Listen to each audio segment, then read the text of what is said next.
Опара на закваске для домашнего бездрожжевого хлеба. Разбираемся в теме домашнего хлебопечения. Всем привет! С вами Регина Кутимская. Друзья, сегодня я продолжаю делиться с вами информацией по теме выпечки хлеба на закваске. И на повестке дня у нас вопросы. Что такое опара для теста, для какой цели она служит и в чем ее основная польза? Я расскажу не только об этом, но и остановлюсь на том, как правильно приготовить опару на закваске в домашних условиях. Постараюсь максимально подробно раскрыть эту тему и поделиться с вами своими знаниями. Поэтому видео, как и всегда, будет весьма обстоятельное. Буду рада вашей поддержке в виде лайка. Когда несколько лет назад я только начинала увлекаться выпечкой хлеба на закваске, меня очень удивило, что этот процесс такой длительный и состоит из нескольких весьма продолжительных по времени этапов. Но потом я стала углубляться в изучение данной темы и выяснила, что именно в длительном выстаивании опары и теста кроется секрет всей пользы хлеба на закваске. Про всю последовательность этих шагов я расскажу в отдельном видео. Ссылка на него появится в подсказках после публикации. А сегодня мы рассмотрим один из них – приготовление и выстаивание опары. Это еще не тесто, но уже не закваска. И это важный этап в рецептах хлеба, хотя существуют и варианты безопарного метода. Но у них меньше преимуществ, и сегодня мы не про них. Итак, опара – это смесь муки, воды и закваски. Суть опары и закваски аналогичная. И там у нас развиваются полезные молочнокислые, то есть лактобактерии, и натуральные природные дрожжи. Есть еще некоторые жители, но они занимают очень малый процент. В чем же разница этих двух продуктов? Закваску мы храним длительное время и в небольшом количестве. В процессе ведения она постепенно набирает силу с каждым кормлением. А опару мы готовим за несколько часов до замеса теста и выпечки хлеба. И уже в гораздо большем объеме. То есть мы берем малое количество закваски и подкармливаем ее жителей, добавляя муку и воду. И таким образом заводим опару.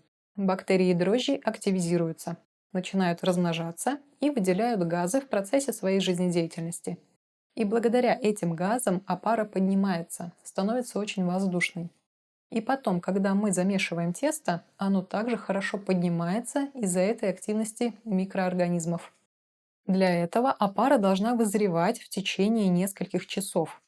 То есть она позволяет сформировать хорошую структуру теста. Также опара необходима для вкуса хлеба и для того, чтобы выпечка хорошо хранилась и получалась по-настоящему полезной.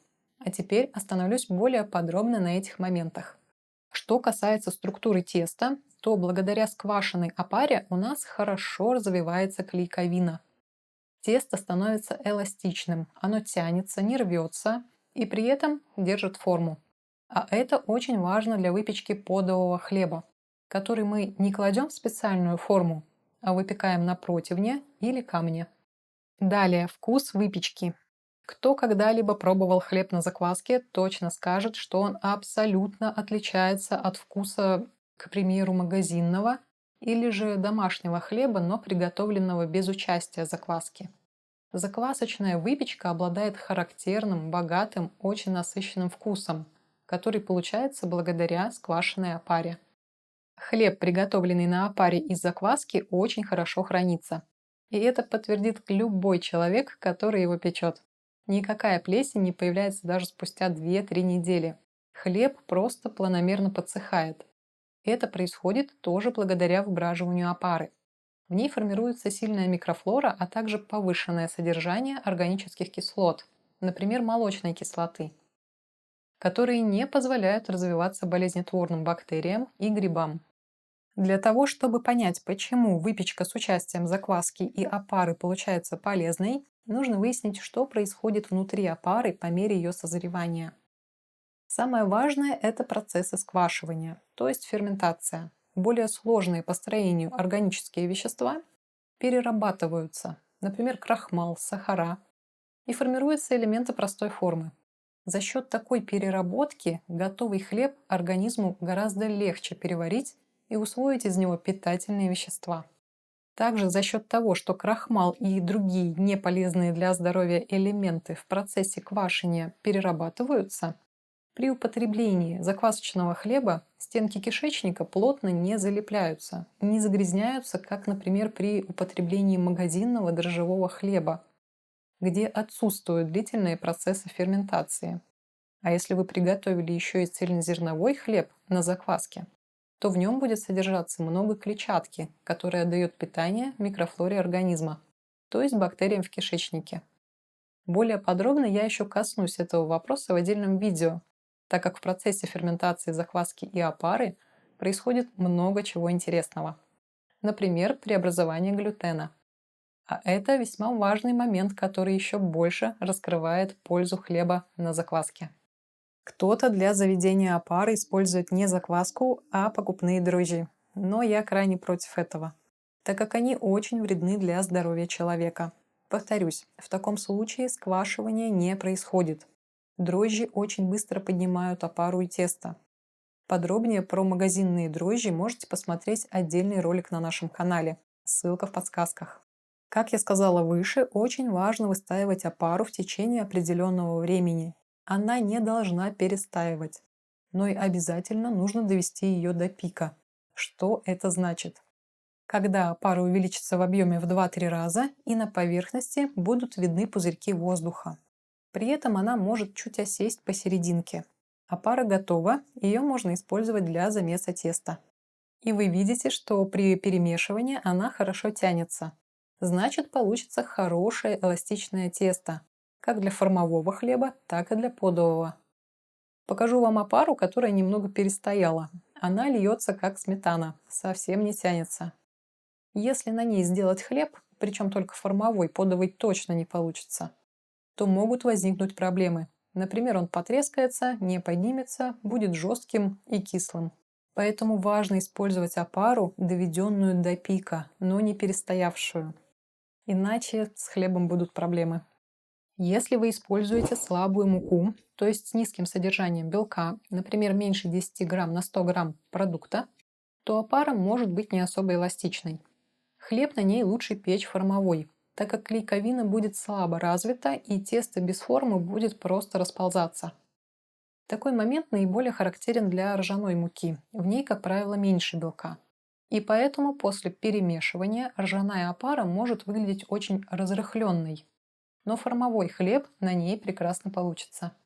Время выбраживания опары у всех всегда отличается. Например, у меня на зрелой пшеничной закваске опара подходит от 6 до 10 часов. Это очень сильно зависит от многих факторов. Во-первых, если закваска молодая, опара будет подниматься дольше. Если же взрослая и сильная, то процессы сквашивания будут идти быстрее. Во-вторых, условия в помещении, где вы все это делаете. Например, при низких температурах, ниже 18 градусов по Цельсию, опара будет подходить дольше. Если же температура 22-26 градусов по Цельсию, все будет протекать быстрее. Слишком высокая температура не очень хорошо подходит как для процессов квашения в целом, так и для заведения опары в частности. Поначалу может быть сложновато ориентироваться на степень готовности опары. Нужно просто немного наработать этот навык. И с практикой вы начнете все лучше понимать, что она дошла до пика, и из нее получится хорошая выпечка.